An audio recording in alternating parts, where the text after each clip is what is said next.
Bueno, muy buenas tardes a todos. Les damos de nuevo la bienvenida. Les damos las gracias por acompañarnos esta tarde en nuestro segundo tema de la iglesia, la fe en la iglesia doméstica. La semana pasada tuvimos la oportunidad de escuchar al padre Miguel Ángel, que compartió con nosotros un poco sobre la Santa Escritura y cómo es que nosotros somos llamados a abrir nuestros ojos y poder escuchar y ver a nuestro Señor, más que nada ver a nuestro Señor y no dejarnos llevar tanto por ser ciegos en el mundo. Ahora tenemos esta gran oportunidad de celebrar el 13 de mayo, donde celebramos la Virgen de Fátima. Y ahora pues tenemos que nos está acompañando el padre Marco Antonio, que también es de allá de Jalisco, de Yahualica, el padre Juan Pablo, que estuvo con nosotros la semana pasada, y ojalá que el padre Miguel Ángel se pueda conectar en un poquito. Está teniendo un poquito de problemas con su computadora, pero pues a ver si se puede arreglar eso. ¿Por qué no empezamos con una oración y iniciamos con eso y después dejamos que el padre Juan Pablo nos dé un poquito de sus pensamientos, de sus experiencias, de sus enseñanzas sobre la Virgen María? ¿Suena bien? Bueno, en el nombre del Padre, del Hijo y del Espíritu Santo. Amén. Amén. Señor, Amén. Señor, te damos gracias por esta tarde, te damos gracias, Señor, por nuestra fe, te damos gracias porque sabemos que siempre en cada momento estás con nosotros. Te pedimos, Señor, que sigas dándonos esa oportunidad de experimentarte, de reconocer tu amor, de ver y saber que siempre estás con nosotros. Te pedimos que en este día de la Virgen María, de la Virgen de Fátima, nos des ese ejemplo de ese amor tan grande que ella tiene para ti, del amor que ella tiene para nosotros. Que vivamos el ejemplo de caridad, de humildad que ella nos da y sigamos viviendo acuerdo como ella nos ha enseñado. Te ofrecemos este momento, esta tarde. Te pedimos que tus palabras sean las palabras del Padre Juan Pablo y que nos des la sabiduría y corazones abiertos y mentes abiertas para escucharte y reconocer en cada momento tu presencia. Amén. En el nombre del Padre, del Hijo y del Espíritu Santo. Amén. Le damos la bienvenida al Padre Juan Pablo, que va a compartir con nosotros esta tarde. Adelante. Muchas gracias, Pedro. ¿Listo? Listo. Listo, perfecto. Pues qué grande oportunidad. Muy buenas tardes a todos ustedes, amigos que nos están acompañando allá por las tierras de Norteamérica, Los Ángeles específicamente, o por ahí. También saludo con mucho afecto y aprecio a quienes también nos acompañan ahora de noche acá por México. Como ya nos introducían, el día de hoy vamos a tomar un tema que es de cierta manera muy importante para nuestra vida y sobre todo para nuestra fe.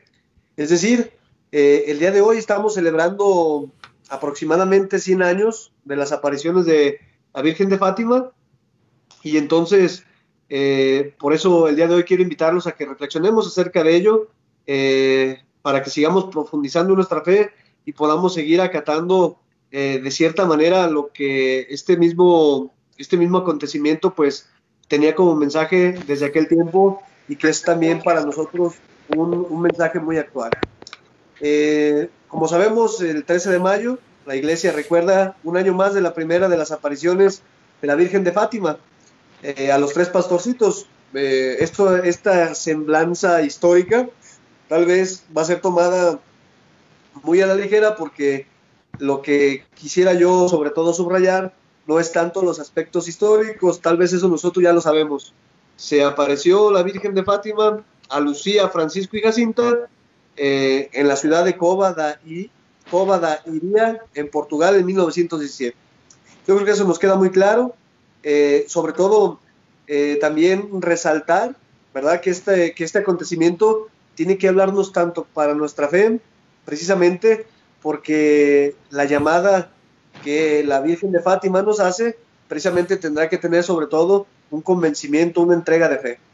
Quisiera, así como una manera de experiencia, compartir con ustedes cómo la cosa cómo es que es la Virgen de Fátima. Tal vez en nuestra cabeza pensamos que estamos hablando de vírgenes diferentes. Lo que tenemos que aclarar sobre todo es que estamos hablando de la Virgen María, punto. Es decir, ella ella tiene diferentes advocaciones, es decir, una advocación es, por ejemplo, una manera de cómo cómo se presenta ante un pueblo, ante alguna situación muy específica, con ciertas características muy especiales que hablan en el contexto. Y sin embargo, o sea, no es que sea otra virgen o sean muchas vírgenes, sino que es solamente una virgen, la Virgen María, la Madre de Jesucristo, con diferentes advocaciones. A mí se me hace bien interesante que también nosotros distingamos de una revelación privada a una revelación pública, ¿verdad? Es decir, estamos hablando de que la revelación pública designa una acción reveladora de Dios destinada a toda la humanidad, que ha encontrado su expresión literaria en las dos partes de la Biblia. Como sabemos todos, el Antiguo y el Nuevo Testamento. Y eso está muy sencillo, eso es muy fácil de comprender. Se llama revelación porque en ella Dios se ha dado a conocer progresivamente. Y eso lo tenemos que entender muy bien. De hecho, una revelación de Dios, cuando es legítima, precisamente no es para ensalzar al santo o no es para darle un fin diferente, sino más bien es para darse a conocer. ¿Sabes? Y dándose a conocer, también nosotros tenemos, pues, de cierta manera que amarle y que seguirle. Tenemos que seguir esforzándonos por seguir cumpliendo aquellas cosas que por la revelación nos ha encomendado.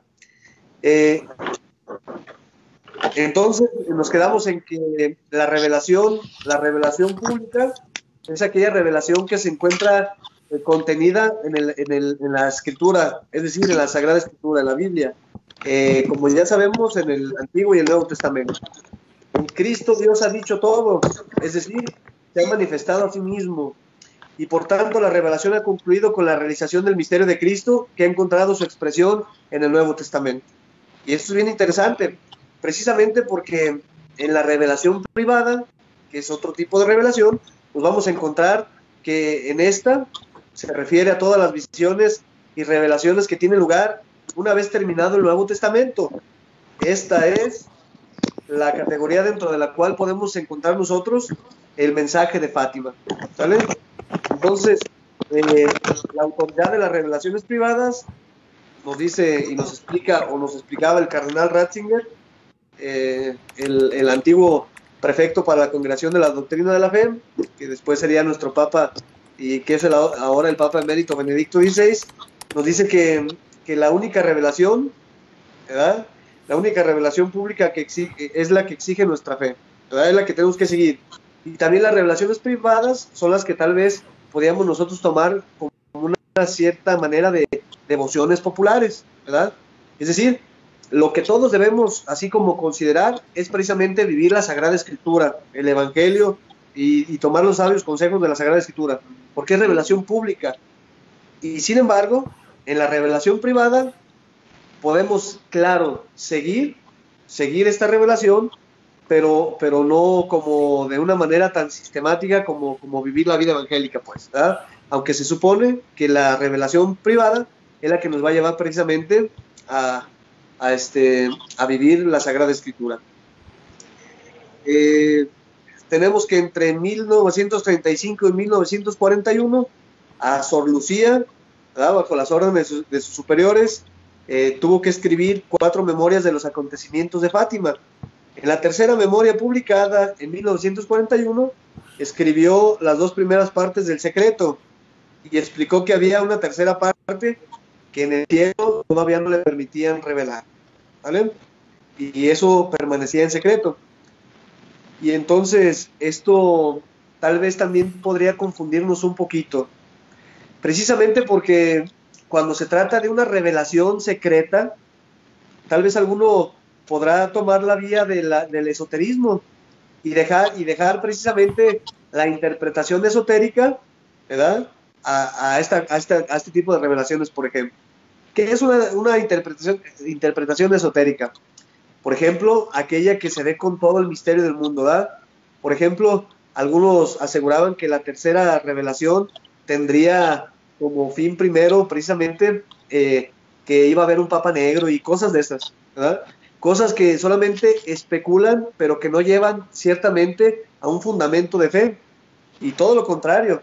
Es decir, ahora que en ese sentido, ¿verdad? En ese sentido quiere pues una revelación realmente aportar algo para la humanidad, se hace como una cuestión misteriosa, una cuestión que no nos deja ni avanzar en la fe, porque está en un sentido el temor de que aquello que se revele tenga un sentido apocalíptico y catastrófico, o un sentido que en vez de llevarnos a la fe plena con Jesucristo, nos lleve precisamente, así como a la limitación pues de las supersticiones y cosas de esas. ¿Ah? Por eso me parecía muy importante en primer lugar explicarles esto, precisamente para seguir hablando acerca de las claves de lo que en esa revelación privada se nos dio. Teniendo como principal argumento que las claves del secreto tienen como dos, las claves del secreto de Fátima tienen como dos interpretaciones y tenemos que estar bien atentos con ellas. Las dos interpretaciones que podemos darle, según Joseph Ratzinger o Benedicto XVI, es el arrepentimiento y la conversión. Es decir, dejamos de lado todos los temas esotéricos, todos los temas misteriosos, todos los temas que hablan de un cierto ocultismo de parte del Vaticano y nos centramos precisamente en lo que es importante. Y lo que es importante es precisamente tener un arrepentimiento. Es decir, si nosotros nos podemos a comparar en el contexto histórico en el cual se desarrolla esta revelación, nos vamos a dar cuenta precisamente que se dio en un contexto muy concreto. Por ejemplo, estamos hablando en 1917, de la Revolución Industrial, y esta revolución industrial precisamente tenía como principal legado la crisis humanitaria. Estaba siendo relegado la mano humana precisamente por el trabajo de las máquinas, ¿verdad? Y entonces también podemos hablar incluso de una cuestión así media politicona. De hecho, de los grandes errores que podemos dar a la interpretación de la Virgen de Fátima, podría ser esta: una falsa interpretación política, pensando que el mensaje tiene que de cierta manera buscar una ultraderecha, o verlo también, como ya les dije, de una manera misteriosa. Recordemos, el marxismo en ese tiempo era lo que estaba teniendo como el pegue, era la doctrina que precisamente buscaba renovar y reestructurar las estructuras de la sociedad. Y entonces el marxismo invitaba precisamente a dejar de lado toda la estructura católica cristiana, precisamente para enfocarse a la producción humana, a la cuestión esta del capitalismo. Entonces, es interesante, ¿verdad? No se trata, hermanos, entonces esta revelación de una situación política, para nada. No se trata tampoco de una cuestión ocultista, tampoco. Pero de lo que sí se trata es precisamente del arrepentimiento y de la conversión. Qué mensaje tan actual para nuestros tiempos el día de hoy. Es decir, esto de arrepentirnos tendrá que de veras conectarnos con el misterio de nuestras propias vidas. Es decir, muchas veces hemos vivido o estamos viviendo o somos del pensamiento de que la vida son 2 días y hay que acabárnoslos porque de todos modos vamos a morir, y no es así. Es decir, nuestra vida, nuestra existencia tiene un sentido, pero tiene un sentido cuando realmente está encaminada a los valores cristianos y humanos, cuando está realmente basada, ¿verdad? Cuando está realmente basada en una vida evangélica, en una vida virtuosa, en una vida de entrega con Jesucristo el Señor. Es bien interesante entonces que nosotros sepamos leer este acontecimiento de las apariciones de la Virgen de Fátima, precisamente a partir de ahí, del arrepentimiento y de la conversión. Si una revelación privada no nos lleva a la fe, es decir, no nos lleva a amar más a Jesucristo, a su proyecto salvador, a su Sagrada Escritura, a la construcción del reino, hermanos, esa revelación tal vez tendría que ser realmente puesta tal vez en entredicho, precisamente porque tiene que llevarnos, tiene que conectarnos, tiene que estar siempre presente, una vida virtuosa, y tiene que llevarnos siempre a vivir de cierta manera mejor la vida evangélica. Y entonces, Benedicto XVI o Joseph Ratzinger, en su comentario teológico de esta aparición, comenta que pues, un intento de la interpretación del secreto de Fátima puede ser ¿verdad? Salvar almas. Ese es el secreto, salvar almas, ¿verdad? la palabra clave de este secreto es el triple grito: penitencia, penitencia, penitencia, ¿verdad? Penitencia. Y entonces, hermanos, esto es totalmente distinto y esto es algo que realmente tiene que tocar nuestras vidas y nuestros corazones, precisamente porque, a final de cuentas, todo este mensaje de la Santísima Virgen María en la advocación de Fátima, ¿verdad? Eh, en la advocación de Fátima, precisamente nos invita, pues, a ser mejores, a vivir una vida cristiana de cierta manera distinta, de cierta manera que realmente valga la pena. Podemos ver entonces, así como ya de manera, como a manera de síntesis, que la primera parte del secreto es una visión del infierno, ¿verdad? Muchas veces, incluso hemos escuchado con escándalo el año pasado, no sé si ustedes recuerdan, que el superior general de los jesuitas decía que no había infierno o que no había demonio, algo así dijo, ¿eh? Algo así proclamó. Y entonces ese es un error teológico grandísimo, precisamente porque, pues, de hecho, una de las visiones, y la primera parte del secreto de Fátima, es precisamente esta cuestión de la visión del infierno, ¿verdad? Tenemos que estar bien atentos con eso. La segunda parte del secreto es sobre la devoción al Inmaculado Corazón, ¿verdad? En esta segunda parte María dice: ¿has visto el infierno donde van las almas de los pobres pecadores para salvarlas? Dios quiere establecer en el mundo la devoción a mi Inmaculado Corazón, ¿verdad? Es decir, este hecho, este acontecimiento de Fátima se tiene que leer precisamente a la luz de la salvación, a la luz de la, a la luz de veras del proyecto salvífico de Dios, que por medio de María Santísima nos sigue invitando a la conversión y a la purificación, ¿verdad? Y entonces, después de explicar la visión del infierno, ¿verdad? María habló de una guerra que iniciaría durante el pontificado de Pío XI. Pues ya sucedió, ¿verdad? Esto fue la Segunda Guerra Mundial, ocasionada, según las consideraciones de Sor Lucía, por la anexión de Austria a Alemania durante el pontificado de Pío XI, ¿verdad? Eh, y el tercer secreto de Fátima, revelado el 13 de julio de 1917 a los tres pastorcillos en la cueva de Iría Fátima y transcrito por Sor Lucía el 3 de enero de 1944, fue hecho público por el secretario de Estado, el cardenal Angelo Sodano, el 13 de mayo del 2000. ¿Verdad? ¿Y de qué se trata este tercer mensaje? O pues sí, este tercer mensaje. Pues nada, como ya les dije, se trata de una vida en santidad, de una vida conversa, de un encuentro con Jesucristo, de un cambiar nuestros estilos de vida para encontrarnos con Él. Y entonces, a partir de esto, y ahora sí, para finalizar, me gustaría pues que nosotros tomáramos este acontecimiento a la luz de la fe y sobre todo como un mensaje muy actual, pero muy actual, precisamente porque nosotros nos hemos dado cuenta de que necesitamos y debemos con el corazón volver a Dios. Ocupamos realmente estar cerca del Señor, ocupamos precisamente interpretar los signos de los tiempos para efectivamente convertir nuestros corazones y estar cerquitas del corazón de Jesús. También por el Inmaculado Corazón de María.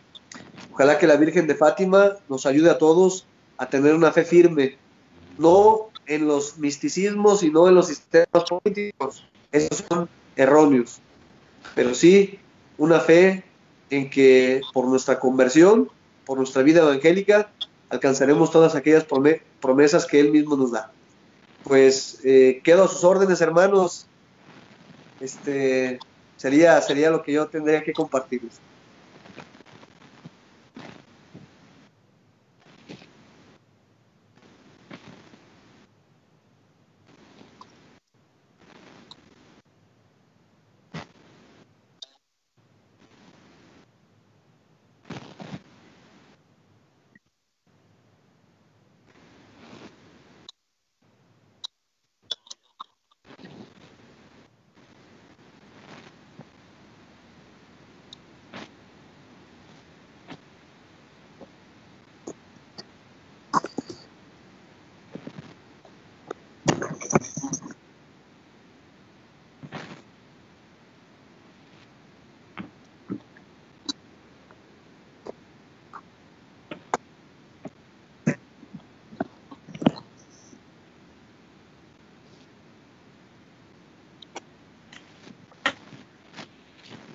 ver, Miguelón.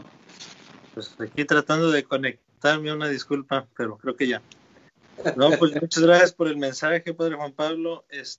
¿Cuántas veces, pues sí, no nos llama tanto la atención el milagro, la aparición, incluso algunos comentarios que, pues de buena voluntad, la gente dice que quisiera ser Juan Diego para que se me apareciera la Virgen de Guadalupe, o los tres pastorcitos para que se apareciera, pues la Virgen de Fátima, o Bernadette para que se pareciera a Nuestra Señora de Lourdes.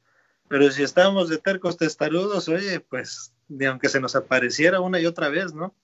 Entonces, claro, a tomar el mensaje, en este caso lo que compartías, el arrepentimiento, la conversión, la salvación de las almas, y pues a seguir adelante con este mensaje y pues con la palabra de Dios y la vida sacramental, ¿verdad? Claro.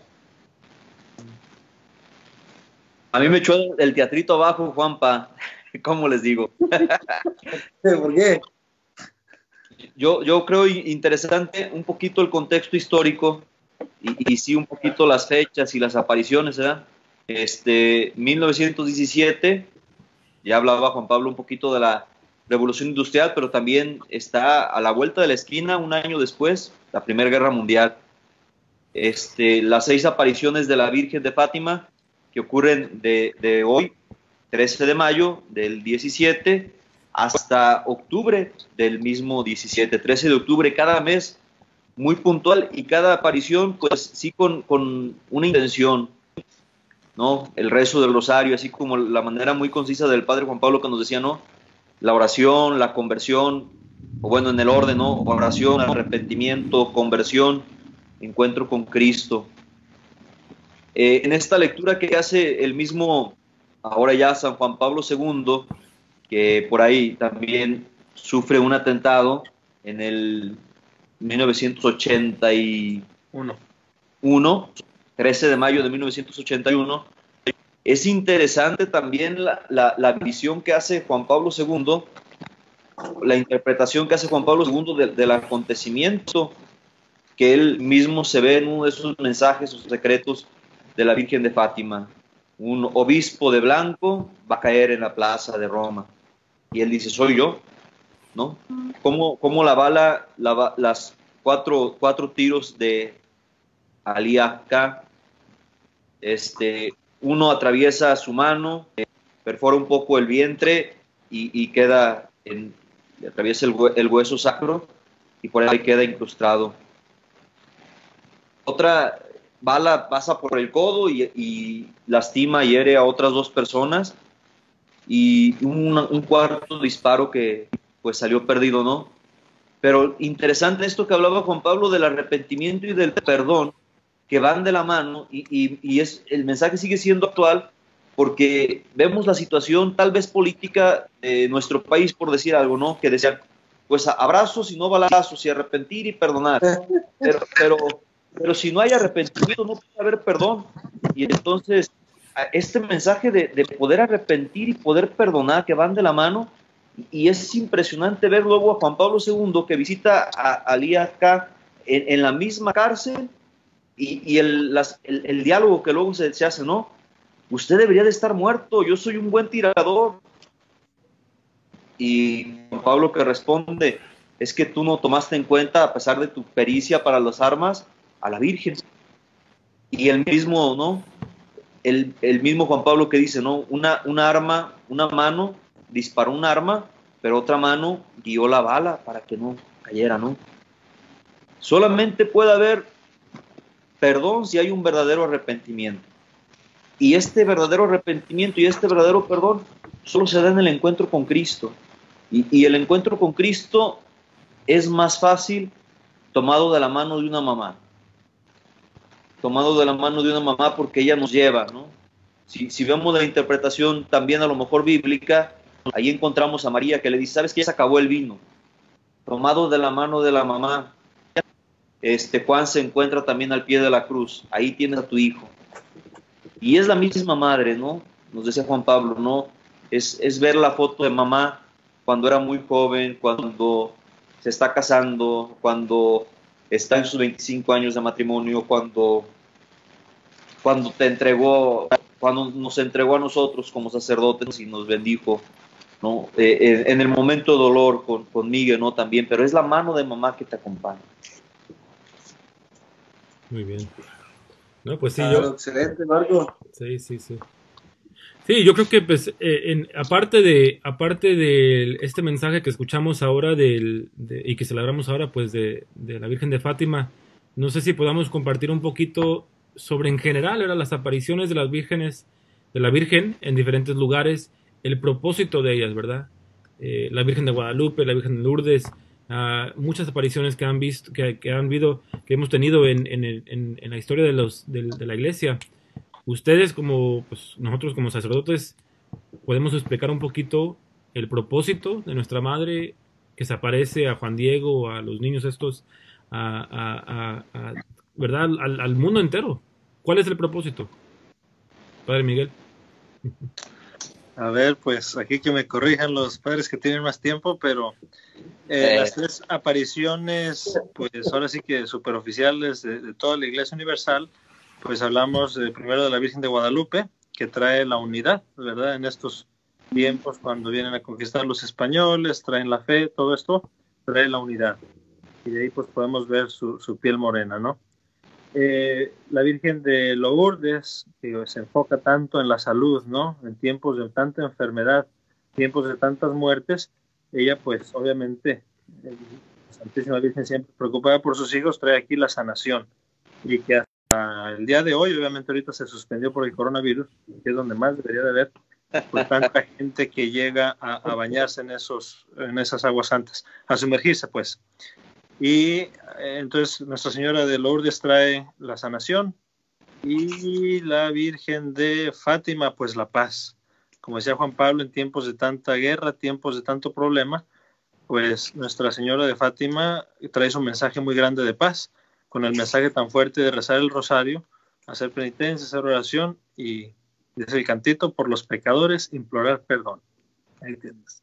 Son las tres mayores, pues tres apariciones oficiales. Y por hablar de tres manifestaciones y de vuelta, o sea, en lo mismo, Pedro, en lo mismo que dice Miguelón, pues siguen siendo tres mensajes muy actuales, ¿no? En un mundo tan dividido, con tantas fronteras, contemplar a la Virgen Morena, que nos habla de esta unidad, en un mundo tan enfermo y más ahorita por la crisis de la pandemia del COVID-19, el mensaje de la salud, y en un mundo que nos seguimos bañando, y no me dejan mentir, o sea, nos seguimos bañando en nuestro mismo pecado y en nuestra misma miseria, y sigue siendo el mensaje de conversión y de arrepentimiento que nos trae Fátima, ¿no? Por mencionar algunas, o sea, el Papa Juan Pablo, estoy leyendo ahorita para la noche, pues habla de la Virgen Morena también en Polonia, en la Virgen de Chiquinquirá, a nuestro hermano Nelson Medina, allá en Colombia, y bueno, por mencionar algo. Sí, sí. Y también yo creo que pues esos mensajes o lo que hemos compartido en general, ¿verdad? ¿Qué es el propósito de la Virgen María? Siempre ha sido acercarnos más a su Hijo, llevarnos a un encuentro con nuestro Señor.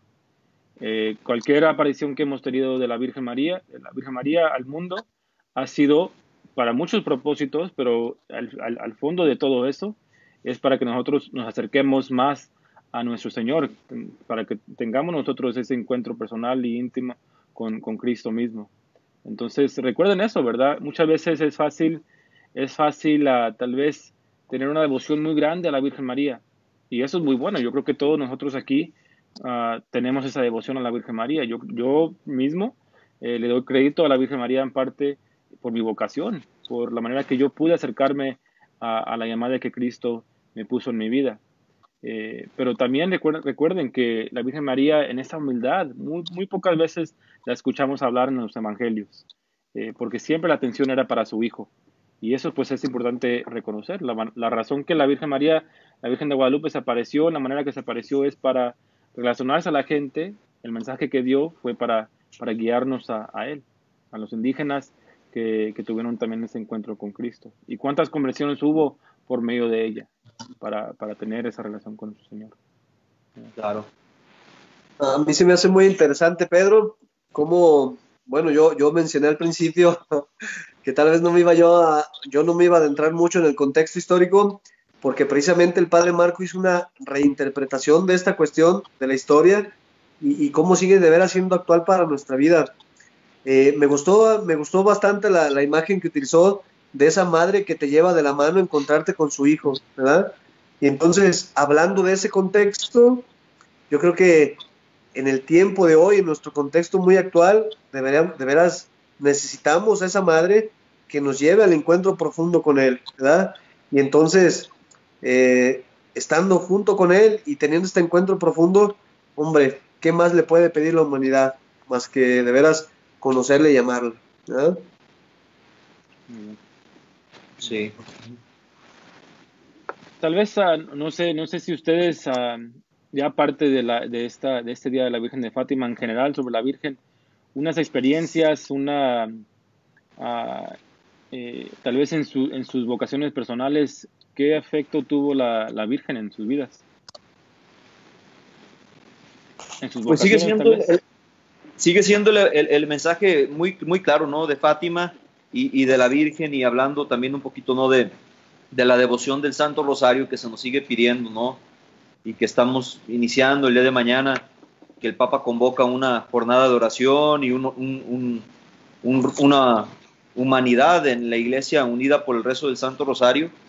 Yo creo que sí se sigue recordando con gran afecto, en la experiencia personal de seminario, esas peregrinaciones silenciosas después del silencio nocturno, y que era por los pasillos del seminario de San Juan de los Lagos, grupitos de 2, nunca muchas personas, pero con el rosario en la mano, caminando, echando carrilla con Juan Pablo y el señor cura Santiago, que fue nuestro formador, pues, que le decía yo a Juan Pablo, no, es que a ti no te tocó ese prefecto de teólogos que sacaba un surco en el pasillo central del seminario, de vuelta a vuelta junto con el rector. Le decía, yo no sé sus rosarios de 50, de 100, de 200 misterios, pero eran interminables, y ciertamente te alimentaba el alma y decías, bueno, yo quisiera ver el rosario que luego la viejita se nos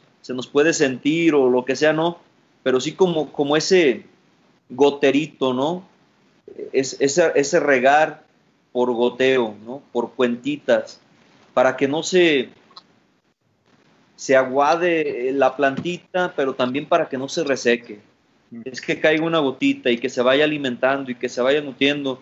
Y de verdad, yo creo que ese silencio nocturno del seminario, que era roto por las Aves Marías y los Padres Nuestros,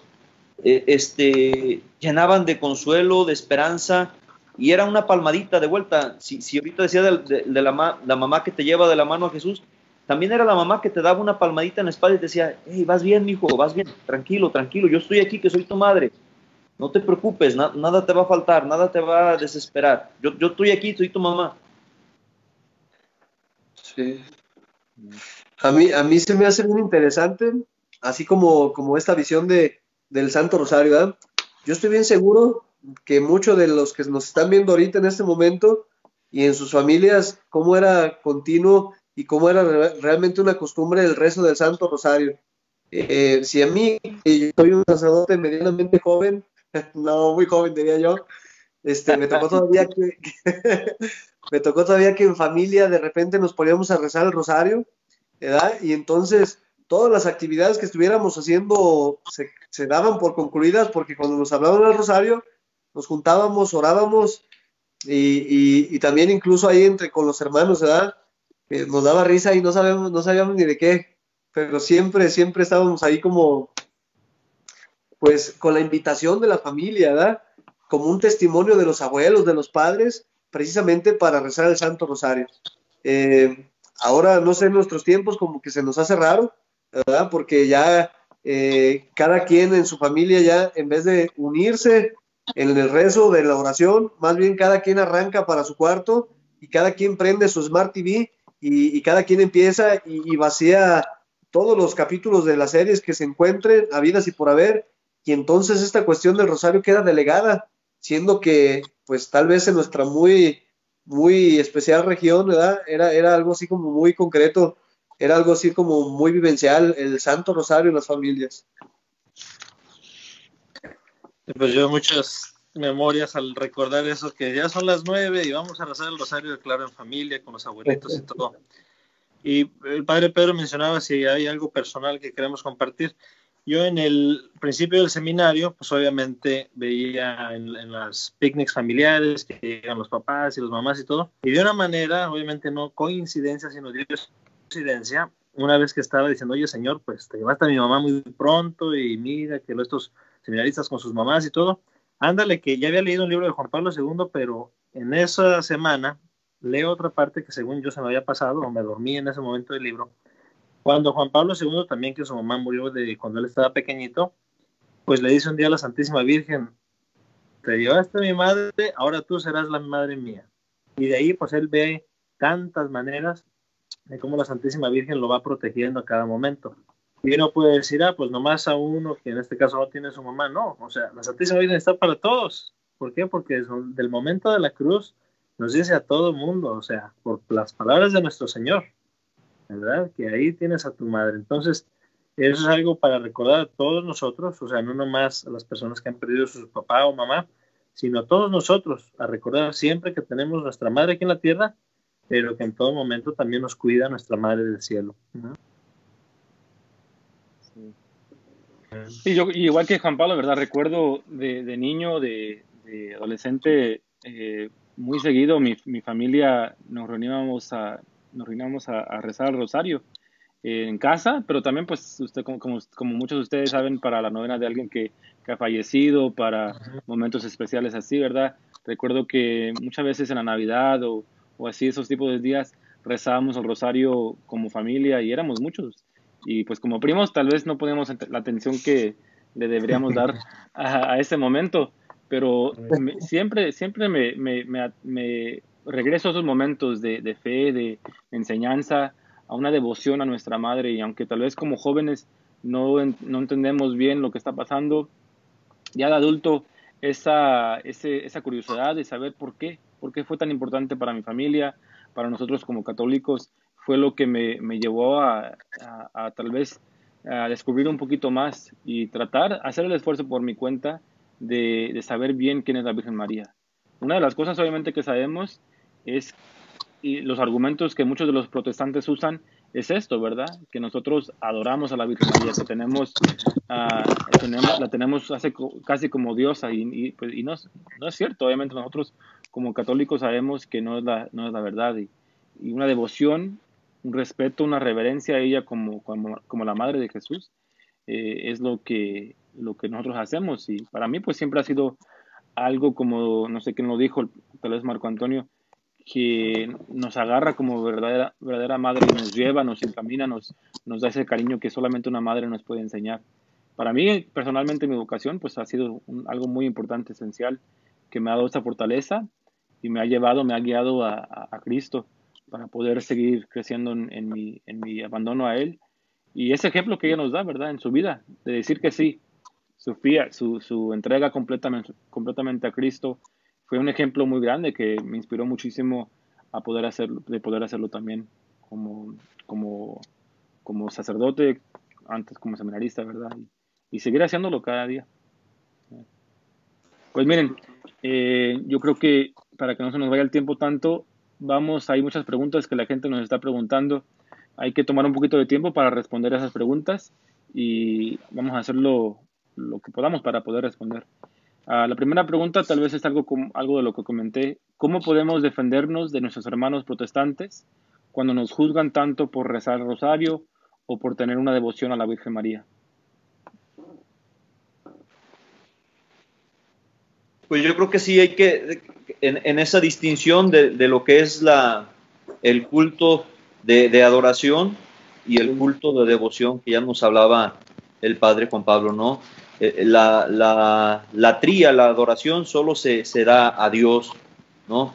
El culto que le damos a la Virgen María es una devoción de quien le rinde honor a la Madre de Dios, ¿no? A la Madre de Dios. Y los santos, bueno, los santos son modelos, ¿no? Modelos del seguimiento de Cristo, son compañeros. Yo los veo a los santos como mi compañero, ¿no? Mi hermano, el que está ahí a un lado conmigo me dice, mira, ¿sabes qué? Yo sí pude, que no puedas tú. Y podemos encontrar ejemplos de santos que han vivido vidas verdaderamente impactantes y que luego dices, oye, de veras, Agustín, tú pudiste, pues hasta yo puedo, ¿no? Son compañeros de camino que dicen, sí se puede esta vida con Cristo. Bien, gracias. Muy bien. Juan Pablo, tú hablaste un poco sobre la revelación privada, ¿verdad? Y Ajá. alguien está preguntando que ¿quién aprueba la revelación privada? ¿Es el obispo del área de la aparición o se espera la aprobación de la Santa Sede? Eso es muy sencillo. De hecho, quien tiene que, en primer lugar, notificar a la Santa Sede para verificar la veracidad de la revelación, precisamente es el obispo diocesano, ¿verdad?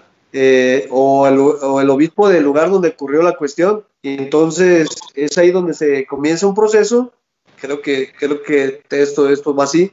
El obispo diocesano lo solicita para que después la Santa Sede lo ratifique o dé fe que realmente fue así. No sé si tengan algo que decir acerca de eso, Miguel o Marco, o tú, Pedro. Amén. Sí, y yo creo que también es un discernimiento, ¿verdad? Porque Claro. la aparición personal es una revelación para uno, ¿verdad? Muchas veces Dios nos comunica algo individualmente, únicamente a nosotros. Y tal vez no es necesario ir al obispo o ir al sacerdote o al señor cura para esa revelación, ¿verdad? Si ustedes en su oración, en su discernimiento, Dios está haciendo algo dentro de ustedes, pues estén conscientes de eso. Siempre debe haber un sentido, yo creo que de paz en saber que Dios es el que está guiando por eso. Tener cuidado también, ¿verdad? Porque muchas veces sí nos podemos dejar llevar por cosas que, Claro. pues sí, por confusión y eso tampoco no es bueno. ¿Algo más? ¿Alguien? Podría yo complementar esto diciéndote que la revelación privada es así como se refiere a todas las visiones y revelaciones que tienen lugar una vez terminado el Nuevo Testamento. Eso está claro, ¿verdad? Es esta la categoría dentro de la cual debemos colocar el mensaje de Fátima y sobre todo la autoridad de las revelaciones privadas es esencialmente diversa de la única revelación pública. Esta exige nuestra fe. La revelación privada, en cambio, es una ayuda para la fe, ¿verdad? Y se mantiene como creíble precisamente porque remite a la única revelación pública. Ese es el criterio. Sí, yo creo que el criterio de unidad, de eclesialidad, ¿no? Todo aquello que salga del seno de la iglesia en cuanto a revelación, no. Y para eso tenemos la congregación de la doctrina de la fe, que nos va dando pautas, ¿no? Que lleva esa directriz. Sí, el obispo del lugar será el coordinador, junto tal vez aquí en San Juan de los Lagos llamamos la Comisión de los Santos, y que se van llevando esos casos, ¿no? Y se van enredando y ya se van, perdón, enredando no, sino se van dando como caminos, ¿no? Caminos de discernimiento en los que se va pues cuestionando aquello. Pero pues si queremos algo de revelación, pues bastaría la Sagrada Escritura y con eso nos sobra. Ahí nos sobra. Hay una pregunta sobre, dice, ¿cómo podemos ayudar a nuestra juventud a conocer a María y de las diferentes apariciones, ya que no saben quién es María y piensan que las apariciones son diferentes Marías, como comentamos al inicio? Especialmente ya que los padres de familia no conocen su propia fe y no rezan el rosario.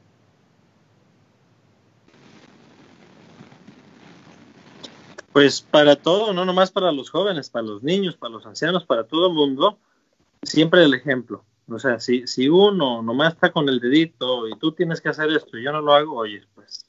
¿Ah? Entonces, primero el ejemplo, o sea, que la persona obviamente busque más su fe. Ahorita, obviamente no podemos venir al templo, pero hay tantos canales en YouTube, en Internet, que puede uno aprender tanto. Obviamente, pues también hay que ver qué vemos, ¿verdad? Porque hay unos canales medio raros, pero en YouTube pueden encontrar muy buenas fuentes y ahí pues podemos encontrar mucha ayuda. Ahora, en cuanto a lo que mucha gente recuerda de su niñez, en cuanto al rezo del Santo Rosario, incluso la Santa Misa, mucha gente dice, no, pues a mí me aburría porque me llevaban a fuerzas, o era nomás el apúrate para hacerlo y terminar y ya estuvo. Dicen en inglés, get it over with. Obviamente el rezo, sea del Santo Rosario, de la Santa Misa, de cualquier oración, no es nomás rezar para ponerle una cruz a la lista de cosas que hacer, ¿no? Es un encuentro con Cristo, un encuentro con la Santísima Virgen, un momento de oración. Entonces, primero, pues, uno hacerlo, tener ese ejemplo con los demás, pero pues también tener el buen propósito de vivir el momento, no nomás de hacerlo por hacerlo, ¿no? Claro. Sí, yo creo que también por muchas razones, ¿verdad? Se ha perdido no solamente la devoción del Santo Rosario, pero muchas otras devociones que tenemos como iglesia. Y la iglesia pues tiene tantas cosas que nos ofrece para el propósito de nuevo de acercarnos a Cristo. En parte, la iglesia tiene la responsabilidad, sí. Nosotros como sacerdotes somos responsables de enseñar, de guiar a nuestros feligreses a ese encuentro con Cristo, a conocer su fe un poquito más profundamente. Pero también, ustedes saben bien que nosotros solamente tal vez los domingos nos pasamos unas horas con ustedes, entre semana tal vez los veamos de vez en cuando. Gran parte de su fe se vive en sus hogares. El tema de esta serie es la fe, la fe en la iglesia doméstica, la fe en sus hogares, donde ustedes tienen esa responsabilidad también de aprender sobre su fe, de seguir creciendo en ese encuentro con Cristo y de usarlo, la sabiduría de la iglesia para poder hacer eso. Entonces, ustedes hagan el esfuerzo, también hagan el esfuerzo si tienen alguna duda, alguna pregunta, acercarse a sus sacerdotes para que ellos les puedan ayudar a aprender un poquito más, a conocer a Cristo más, no solamente en el corazón, pero también intelectualmente, con nuestras mentes. Yo creo también, usando el mismo ejemplito que decía del rosario, en lo personal, como me ayudó en ese sistema de riego que decía, ¿no? Sin hostigar, porque muchas de las veces papá, mamá, no con un mal plan, sino en un mejor plan y en el sentido de que sea el mejor hijo, está sobre el hijo y dale con esto, y dale con esto, y dale con esto. No hostigar. Yo creo que Dios tiene sus momentos, sus tiempos, pero tampoco, como bien decía ahorita el Miguelón, no dejar de regar, o sea, que siga cayendo la gotita. Si no lo puedo llevar, que me vea a mí. Si no lo puedo hacer que rece, que me vea rezando a mí, que vea que esto de la oración no es un juego ni es un check-in, ¿no? Ya oré y ya, no, sino que es importante, es tan importante, diría algún padre de la iglesia, Juan Pablo los conoce bien a los padres de la iglesia, diría un padre de la iglesia, es más importante orar que respirar, ¿no? Y estamos viendo la comparación. Ahorita tenemos esta crisis respiratorios y bueno, es más importante la oración que respirar. O sea, pero si estoy hostigando, como que actúa de manera diferente el cerebro, ¿no? En los jóvenes, o sea, el joven va a decir, me está, y como para, no es como para darle tampoco en la torre. Yo no creo que los jóvenes sean malos, para darle la torre al papá o la mamá, no, pero ya me fastidiaste, o sea, ya me bloqueaste. Sin hostigar, pero tampoco sin dejar de regar. Bien. Bueno, pues hermanos, Excelente. ¿algo más antes de que... No. Échatela. Muy bien. No, pues estuvo muy bueno, Juan Pablo, gracias por compartir, a los demás curas, gracias por compartir un poco de sabiduría y de seguir creciendo de nuevo les recordamos que el propósito de esto, de lo que estamos haciendo, es para que la gente, para que ustedes en sus hogares reconozcan la responsabilidad y la obligación que tenemos de vivir nuestra fe, ¿verdad? La iglesia se nutre por medio de los sacramentos, pero se vive en sus propias vidas. Entonces hay que seguir adelante cada día. La semana que viene, que es ¿qué día cae? El 20. El 20 de mayo tendremos otro tema a las 7 de la tarde aquí en Los Ángeles, a las 9 de la noche allá en Yahualica, en México, en Jalisco. y los invitamos que nos acompañen, inviten a sus familias, a sus amistades para que estén con nosotros. Voy a invitar al Padre Marco Antonio que nos dé una oración, que nos guíe en una oración y que nos dé su bendición también, por favor. Pues hablamos de la Virgen Madre, vamos rezándole a ella. Dios te salve, Reina y Madre de misericordia, vida, dulzura y esperanza nuestra. Dios te salve, a ti llamamos los desterrados hijos de Eva. A ti suspiramos, gimiendo y llorando en este valle de lágrimas. Ea pues, Señora, abogada nuestra, vuelve a nosotros tus ojos misericordiosos, y después de este destierro muéstranos a Jesús, fruto bendito de tu vientre, oh clemente, oh piadosa, oh dulce Virgen María. Ruega por nosotros, Santa Madre de Dios, para que seamos dignos de alcanzar las divinas gracias y promesas de Cristo, nuestro Señor. Amén.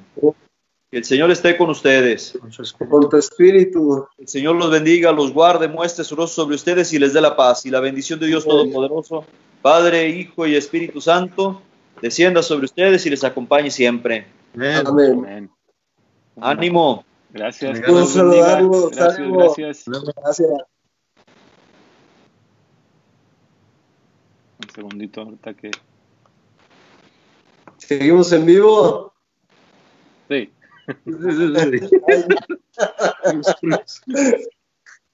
Espérense. Ok.